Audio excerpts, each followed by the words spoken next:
Zdravo dragi moji, dobrodošli na kanal Male brze kuhinjice i u ovom videu pravimo još jedan klasik retro starinski kolač koji ja nisam vidjela da je iko pravio. Ja ga zaista obožavam, ovo je još jedan od mojih u nizu omiljenih recepata, edicija Bakina kuhinja, ali zaista mislim da vredi pogledati ovaj recept, mislim da ćete se oduševiti sa brzinom, jednostavnosti pripreme i ukusom. Pa da počnemo od sastojaka, potrebno je prvo promiješati 400 g brašna, 150 g šećera, 1 vanilin šećer, 1 prašak za pecivo.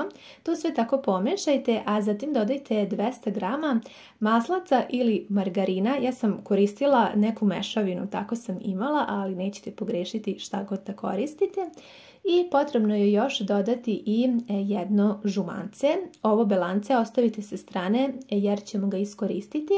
I sada uzmite ovako i rukom zamesite ovo testo. Ono je potrebno da bude tvrdo, ali opet ne previše. U testo je potrebno dodati oko 50 ml mlijeka, ali molim vas da pripremite 50 ml mlijeka sa strane i da onda dodajete postepeno, jer ne znam koje brašno koristite, koji margarin, pa možda će vam trebati 10 ml manje mlijeka ili više. Sve u svemu, kada umesite ovo testo, ono je potrebno da bude ovako dosta čvrsto, ali ne previše tvrdo. Već da možete sasvim lepo da formirate lopticu i sada ćemo je podijeliti na dva dela. Jedan deo treba da bude malo veći, znači presjecite malo više od pola i jedan malo manji deo. Sada ćemo uzeti ovako jednu prijanjajuću foliju i izradit ću u jedan rolat ovo testo. Vi ne morate tako, možete da podelite ovako na dva dela i da samo stavite u prijanjajuću foliju, međutim ovako je lakše zato što bi trebalo ovo testo da se zahladi, pa da bi se ono što pre zahladilo za vrijeme dok spremamo fil, meni je ovako najjednostavnije da napravim jedan rolatić, jednu rudu od ove kore i da se ona sasvim brzo zahladi. Formirajte znači ovako rolatića dva, jedan veći, jedan manji i stavite ga u zamrzivač. Hladit će se za to vrijeme dok pripremamo fil, znači vrlo je brz ovaj recept. Za fil jednu tako božanstvenu kremu sjajnog ukusa treba će nam 500 g sitnog sira, u koji ćemo dodati ovako dva žumanceta. Pratite da ova belanca stavljam također u onu posudu sa već prethodnim belancetom, odnosno spajam ih, tako da ćemo sve upotrijebiti. Sada ćemo ova belanca da umutimo u čvrst sneg. I ovaj kolač je fantastičan i specifičan po tome zato što se on sastoji od savršene kreme koja se nalazi između dve nežne, mekane i ukusne kore.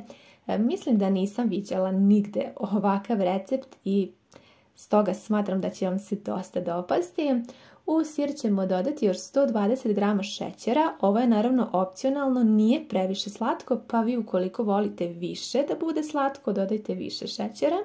Dodala sam malo arome vanile, jedan vanilin šećer i rendanu jednu cijelu koru od limuna. Također ova kora od limuna ne mora da se dodaje, ali je toliko aromatična i daje fantastičan ukus da ja zaista obožavam ovaj spoj i ovu kombinaciju i već vrlo dobro znate da većina recepata kod mene je upravo ovako sa nekim citrusima jer zaista daju takav ukus, a vi sad već uradite po nekom vašem ukusu i želji. Dodala sam još umućen čvrst sneg od belanaca koje ću veoma pažljivo da umešam zajedno sa ovom kremom i naš fil za kolač je gotov. Možemo ga odložiti sa strane ili čak staviti u frižider. Za ovo kratko vrijeme dok smo spremili kremu, ove rude rolati su se tako brzo zamrznuli, a ja ih uvek stavim u zamrzivač na dno, na deo gde je led, da bi se što pre zahladili i da bismo mogli da spremimo kolač tako brzo.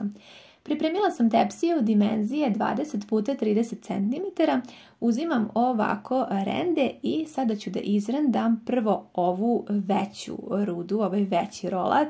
na krupno rende. Izrendajte ovako ravnomerno i rasporedite ravnomerno ovaj prvi deo kore. Kao što vidite, kolač se sastoji od mrvičaste, mekane, ukusne kakao kore i fantastične sir kreme.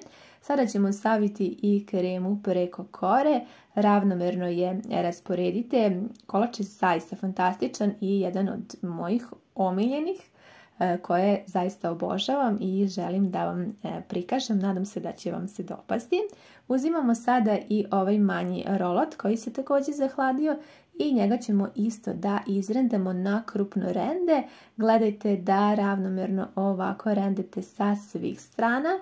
Taj gornji deo ne treba da bude suviše, da kažem, da ima veliku visinu, jer svakako smo dodali prašak za pecivo i ovaj kolač će još dodatno i da naraste. Sada ga stavljamo na pečenje. Rernu je potrebno ugrejati na 180 stepeni i ovaj kolač se peče otprilike nekih 30 minuta. Naravno, sve sad to zavisi od vaše rerne, ali otprilike to je neko vrijeme pečenja.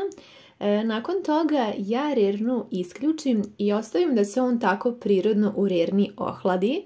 Naravno, to nije nužno potrebno, ali nekako ja smatram da on baš onako onda se spoje svi ti ukusi i postane savršeno sočan, mekan, tako da eto, to je neka moja preporuka. Za ovaj kolač vam neće ukupno biti potrebno više od nekih sat i 10 minuta. Vrlo je jednostavan za pripremu, kao što vidite veoma lako se i seče. Ja sam ga od gore posula malo sa šećerom u prahu, ali sa šećerom od agave. Po receptu bi ga trebalo malo prohladiti pre serviranja, iako ja to zaista nikada ne mogu da dočekam, tako da ništa mu ne fali da ga servirate i odmah. Vrlo je ukusan i ovaj spoj ove rendane mrvičaste kore, a između ovaj fil od sira, ne znam da li ste ikada probali ovako nešto. Ja obožavam spoj sira i limuna, imali ste prilike da vidite to i kod onog fila za palačinke koji također obožavam. Kolač je izuzetno sočan, jednostavan, ukusan i ja vam iz tog razloga preporučujem svakako da ga isprobate ukoliko niste. Hvala vam mnogo što ste pogledali video i ljubim vas sve puno!